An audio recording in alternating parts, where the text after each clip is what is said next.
First reading, Isaiah chapter 52 verse 13 to 53 verse 12. Look, my servant will prosper, will grow great, will rise to great heights. As many people were aghast at him, he was so inhumanly disfigured that he no longer looked like a man. So many nations will be astonished and kings will stay tight-lipped before him, seeing what had never been told them, learning what they had not heard before. Who has given credence to what we have heard? And who has seen in it a revelation of Yahweh's arm? Like a sapling he grew up before him, like a root in arid ground. He had no form or charm to attract us, no beauty to win our hearts. He was despised, the lowest of men, a man of sorrows, familiar with suffering, one from whom, as it were, we averted our gaze, despised, for whom we had no regard. Yet ours were the sufferings he was bearing, ours the sorrows he was carrying. While we thought of him as someone being punished and struck with affliction by God, whereas he was being wounded for our rebellions, crushed because of our guilt. The punishment reconciling us fell on him, and we have been healed by his bruises. We had all gone astray like sheep, each taking his own way, and Yahweh brought the acts of rebellion of all of us to bear on him. Ill-treated and afflicted, he never opened his mouth, like a lamb led to the slaughterhouse. Like a sheep dumb before its shearers, he never opened his mouth. Forcibly, after sentence, he was taken. Which of his contemporaries was concerned at his having been cut off from the land of the living, at his having been struck dead for his people's rebellion? He was given a grave with the wicked, and his tomb is with the rich, although he had done no violence, had spoken no deceit. It was Yahweh's good pleasure to crush him with pain, if he gives his life as a sin offering. He will see his offspring and prolong his life, and through him Yahweh's good pleasure will be done.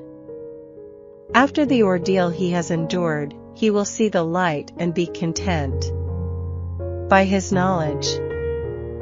The upright one, my servant, will justify many, by taking their guilt on himself. Hence I shall give him a portion with the many, and he will share the booty with the mighty. For having exposed himself to death, and for being counted as one of the rebellious, whereas he was bearing the sin of many, and interceding for the rebellious. Responsorial Psalm, Psalms chapter 31 verse 2, 6, 12 to 13, 15 to 16, 17, 25. Turn your ear to me, make haste. Be for me a rock fastness, a fortified citadel, to save me. You hate those who serve useless idols, but my trust is in Yahweh. Verse, I have no more place in their hearts than a corpse, or something lost. All I hear is slander, terror wherever I turn, as they plot together against me, scheming to take my life. Every moment of my life is in your hands. Rescue me from the clutches of my foes who pursue me. Let your face shine on your servant. Save me in your faithful love. I call on you, Yahweh. So let disgrace fall not on me, but on the wicked. Let them go down to Sheol in silence. Gospel, John chapter 18 verse 1 to 19 verse 42. After he had said all this, Jesus left with his disciples and crossed the Kidron Valley, where there was a garden, into which he went with his disciples. Judas the traitor knew the place also, since Jesus had often met his disciples there, so Judas brought the cohort to this place together with guards sent by the chief priests and the Pharisees, all with lanterns and torches and weapons. Knowing everything that was to happen to him, Jesus came forward and said, "Who are you looking for?" They answered, "Jesus the Nazarene." He said, "I am he." Now Judas the traitor was standing among them. When Jesus said to them, "I am he," they moved back and fell on the ground. He asked them a second time, "Who are you looking for?" They said, "Jesus the Nazarene." Jesus replied, "I have told you that I am he. If I am the one you are looking for, let these others go." This was to fulfill the words he had spoken, "Not one of those you gave me have I lost." Simon Peter, with another disciple, followed Jesus. This disciple, who was known to the high priest, went with Jesus into the high priest's palace, but Peter stayed outside the door. So the other disciple, the one known to the high priest, went out, spoke to the doorkeeper and brought Peter in. The girl on duty at the door said to Peter, "Aren't you another of that man's disciples?" He answered, "I am not." Now it was cold, and the servants and guards had lit a charcoal fire and were standing there warming themselves, so Peter stood there too, warming himself with the others. The high priest questioned Jesus about his disciples and his teaching. Jesus answered, "I have spoken openly for all the world to hear. I have always taught in the synagogue and in the temple where all the Jews meet together. I have said nothing in secret. Why ask me? Ask my hearers what I taught, they know what I said." At these words, one of the guards standing by gave Jesus a slap in the face, saying, "Is that the way you answer the high priest?" Jesus replied, "If there is some offense in what I said, point it out, but if not, why do you strike me?" Then Annas sent him, bound, to Caiaphas the high priest. As Simon Peter stood there warming himself, someone said to him, "Aren't you another of his disciples?" He denied it, saying, "I am not." One of the high priest's servants, a relation of the man whose ear Peter had cut off, said, "Didn't I see you in the garden with him?" Again Peter denied it, and at once a cock crowed. They then led Jesus from the house of Caiaphas to the praetorium. It was now morning. They did not go into the praetorium themselves to avoid becoming defiled and unable to eat the Passover. So Pilate came outside to them and said, "What charge do you bring against this man?" They replied, "If he were not a criminal, we should not have handed him over to you." Pilate said, "Take him yourselves, and try him by your own law." The Jews answered, "We are not allowed to put anyone to death." This was to fulfill the words Jesus had spoken indicating the way he was going to die. So Pilate went back into the praetorium and called Jesus to him and asked him, "Are you the king of the Jews?" Jesus replied, "Do you ask this of your own accord, or have others said it to you about me?" Pilate answered, "Am I a Jew?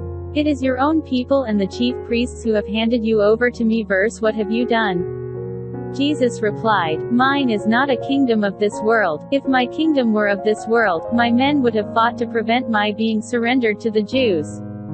As it is, my kingdom does not belong here." Pilate said, "So, then you are a king?" Jesus answered, "It is you who say that I am a king. I was born for this, I came into the world for this, to bear witness to the truth. And all who are on the side of truth listen to my voice." "Truth," said Pilate, "what is that?" And so saying he went out again to the Jews and said, "I find no case against him. But according to a custom of yours I should release one prisoner at the Passover. Would you like me, then, to release for you the King of the Jews?" At this they shouted, "Not this man," they said, "but Barabbas." Barabbas was a bandit. Pilate then had Jesus taken away and scourged, and after this, the soldiers twisted some thorns into a crown and put it on his head and dressed him in a purple robe. They kept coming up to him and saying, "Hail, King of the Jews," and slapping him in the face. Pilate came outside again and said to them, "Look, I am going to bring him out to you to let you see that I find no case against him." Jesus then came out wearing the crown of thorns and the purple robe. Pilate said, "Here is the man." When they saw him, the chief priests and the guards shouted, "Crucify him! Crucify him!" Pilate said, "Take him yourselves and crucify him." Verse, I find no case against him. The Jews replied, "We have a law, and according to that law he ought to be put to death, because he has claimed to be Son of God." When Pilate heard them say this, his fears increased. Re-entering the praetorium, he said to Jesus, "Where do you come from?" But Jesus made no answer. Pilate then said to him, "Are you refusing to speak to me? Surely you know I have power to release you and I have power to crucify you?" Jesus replied, "You would have no power over me at all if it had not been given you from above. That is why the man who handed me over to you has the greater guilt." From that moment Pilate was anxious to set him free, but the Jews shouted, "If you set him free you are no friend of Caesar's. Anyone who makes himself king is defying Caesar." Hearing these words, Pilate had Jesus brought out, and seated him on the chair of judgment at a place called the Pavement, in Hebrew Gabbatha. It was the day of preparation, about the 6th hour. "Here is your king," said Pilate to the Jews. But they shouted, "Away with him! Away with him! Crucify him!" Pilate said, "Shall I crucify your king?" The chief priests answered, "We have no king except Caesar." So at that Pilate handed him over to them to be crucified. They then took charge of Jesus, and carrying his own cross he went out to the place of the skull, or, "I am King of the Jews." Pilate answered, "What I have written, I have written." When the soldiers had finished crucifying Jesus they took his clothing and divided it into 4 shares, one for each soldier. His undergarment was seamless, woven in one piece from neck to hem. So they said to one another, "Instead of tearing it, let's throw dice to decide who is to have it." In this way the words of Scripture were fulfilled. Verse, "They divide my garments among them and cast lots for my clothes." That is what the soldiers did. Near the cross of Jesus stood his mother and his mother's sister, Mary the wife of Clopas, and Mary of Magdala. Seeing his mother and the disciple whom he loved standing near her, Jesus said to his mother, "Woman, this is your son."